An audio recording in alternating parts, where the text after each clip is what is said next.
आज America, Israel और Iran की जो लड़ाई है वो दूसरे हफ्ते के अंदर दाखिल हो रही है और आज डोनाल्ड ट्रंप ने जो ट्वीट की है और जो का तकाजा है, जो एक्सपेक्टेशन अमेरिका की वो ये है कि ईरान मुकम्मल तौर पर सरेंडर कर दे।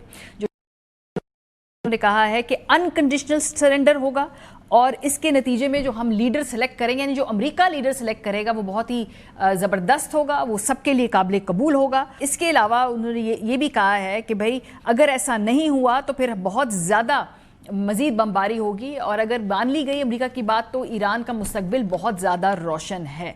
और अगर ईरान ने सरेंडर ना किया तो फिर क्या होगा? फिर ये होगा कि अमेरिका ये क्लेम करता है कि वो और ज़्यादा ज़ोर से जो बमबारी है और ज़्यादा सख्ती से इस ऑपरेशन को मज़ीद कैरी आउट करेगा। सेनेट के जो हमने देखा उसके ऐवान में ट्रंप के जंगी ताकत रुकवाने की जो करारदाद है वो मुस्तरद हुई है और इस वक्त हमने देखा है कि 2012 के अगेंस्ट 2019 जो वोट हैं ये फ़र्क है।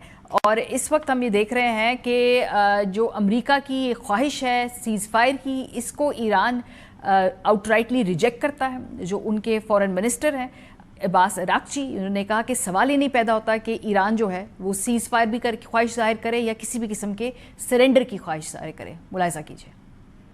We are not asking for a ceasefire, and we don't see any reason why we should negotiate with the US when we negotiated with them twice, and every time they attacked us at the middle of negotiations. So there is no request for a ceasefire by us, and there is no request for the negotiation with the US from us. We have never sent any messages to them. जो एक अहम development इस दौरान हुई है वो ये हुई है कि आज ईरान ने ये ऐलान किया है कि फ़िलहाल वो अपने जो नेबरिंग ममालिक हैं और दीगर मुस्लिम ममालिक हैं उन पर अटैक नहीं करेगा। ईरान के सदर मसूद पेज़ेशकियान के ताज़ा बयान के मुताबिक पड़ोसी ममालिक के खिलाफ अब कोई मिसाइल हमले नहीं किए जाएंगे। मसूद पेज़ेशकियान ने कहा कि गुज़श्ता दिनों होने वाले हमलों पर पड़ोसी ममालिक से माजरत ख़्वाह हैं, हमारा दूसरे ममालिक पर हमला करने का कोई इरादा नहीं है। ईरानी सदर ने यह भी कहा कि अबूरी लीडरशिप काउंसिल ने पड़ोसी ममालिक के खिलाफ कोई हमला या मिसाइल हमला ना करने की मंजूरी दी है। ईरानी सदर ने कहा कि पड़ोसी ममालिक के खिलाफ कोई हमला या मिसाइल हमले नहीं किए जाएंगे जब तक इन ममालिक की सरजमीन से ईरान पर हमला ना हो। मसूद पेज़ेशकियान का कहना था कि ईरान अमेरिका और इसराइल के सामने कभी सरेंडर नहीं करेगा, दुश्मन को ईरानी अवाम के हथियार डालने की ख्वाहिश को कब्र में ले जाना पड़ेगा।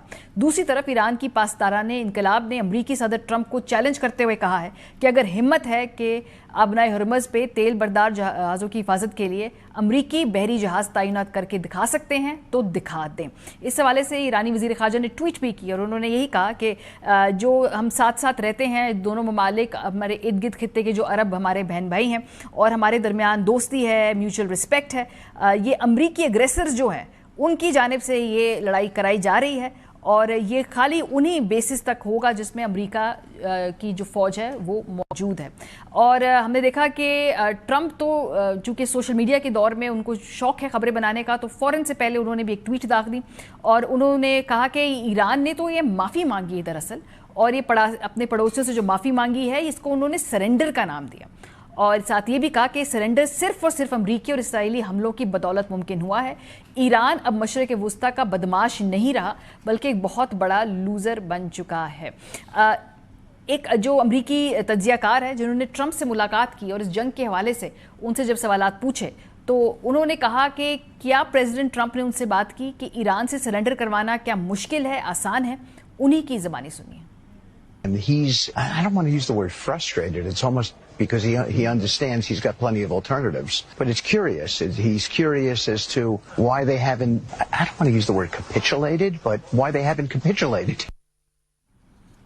क्या जो ईरान की आज की अनाउंसमेंट है किसी बैकडोर डिप्लोमेसी का नतीजा तो नहीं है? ब्लूमबर्ग की रिपोर्ट के मुताबिक सऊदी अरब से बैक चैनल राब्तों में ईरान जो है वो मसरूफ़ है। मुत्तहिदा यूरोपीय और मशरिक़ वुस्ता के ममालिक भी सऊदी अरब की कोशिशों की हिमायत कर रहे हैं। दूसरी तरफ ABC न्यूज़ की रिपोर्ट के मुताबिक इमारत की फ़िज़ाई हदूद और फ़्लाइट ऑपरेशन बंद है लेकिन इनकी परवाज़ें चल रही हैं। रिपोर्ट के मुताबिक इमारत से ऑपरेट की गई ये परवाज़ें तयशुदा परवाज़ें नहीं हैं बल्कि खुसूसी परवाज़ें हैं और ये ईरान और खलीजी रियासतों के दरमियान बैक चैनल की गैर मामूली कहानी की अक्कासी करती हैं।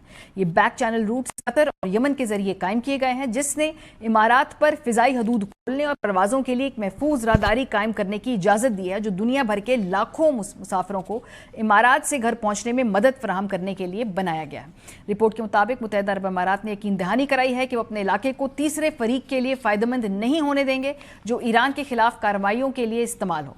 اس یقین دہانی کے بدلے میں ایران نے ابو دھابی اور دبئی سے پروازوں کو طے شدہ راستے پر محفوظ راہداری قائم کرنے کی اجازت دے رکھی ہے۔ ABC نیوز کے مطابق ایران نے ان مخصوص راستوں پر پرواز کرنے والے تجارتی طیاروں کو نشانہ بنانے سے گریز کرنے پر اتفاق کیا ہے۔ مشرق وسطیٰ کی جنگ میں پاکستان کتنی دیر تک نیوٹرل رہ سکتا ہے؟ کیا ہمیں کوئی سائٹ پک کرنی ہوگی؟ الجزیرہ نے اس حوالے سے ایک رپورٹ کی ہے اور نامہ نگار عابد حسین کی سٹوری کے مطابق مشرق وسطیٰ جنگ میں 6 خلیجی ممالک بھی نشانہ بنے ہیں، جن میں پاکستان کے ساتھ دفاعی معاہدہ کرنے والا سعودی عرب بھی شامل ہے۔ ستمبر 2025 میں پاکستان نے سعودی عرب کے ساتھ اپنی دہائیوں پر محیط تعلقات کو آگے بڑھاتے ہوئے دفاعی معاہدہ کیا، جس کے تحت دونوں فریق اس بات کے پابند ہیں کہ ایک پر ہونے والی جارحیت کو دونوں پر ہونے والی جارحیت سمجھا جائے گا۔ اس جنگ کو لے کر پاکستان کا اب تک کا جواب یہ رہا ہے کہ اس نے خطے کے ممالک بشمول ایران اور سعودی عرب سے بھرپور سفارتی رابطے شروع کر دیے۔ جب 28 فروری کو امریکہ اور اسرائیل کے حملوں میں ایرانی سپریم لیڈر آیت اللہ خامنہ ای شہید ہوئے تو پاکستان نے ان حملوں کی مذمت کرتے ہوئے انہیں بلا جواز قرار دیا۔ ساتھ ہی ایران کی جانب سے خلیجی ممالک پر کیے گئے جوابی حملوں کو بھی خود مختاری کی کھلی خلاف ورزی قرار دیتے ہوئے ان کی مذمت کی ہے۔ جیسے جیسے جنگ شدت اختیار کر رہی ہے، پاکستان کے لیے اپنے 2 قریبی شراکت داروں کے درمیان توازن قائم رکھنا دن بدن مشکل ہو رہا ہے۔ اب یہ معاہدہ ایسے حالات میں آزمائش سے گزر رہا ہے جس کی توقع کسی بھی فریق نے نہیں کی تھی۔ بین الاقوامی امور کے ماہر عمر کریم کے مطابق پاکستان کی موجودہ مشکل صورتحال ایک غلط اندازے کا نتیجہ ہے، کیونکہ پاکستان نے کبھی یہ نہیں سوچا ہوگا کہ وہ تہران اور ریاض کے درمیان پھنس جائے گا۔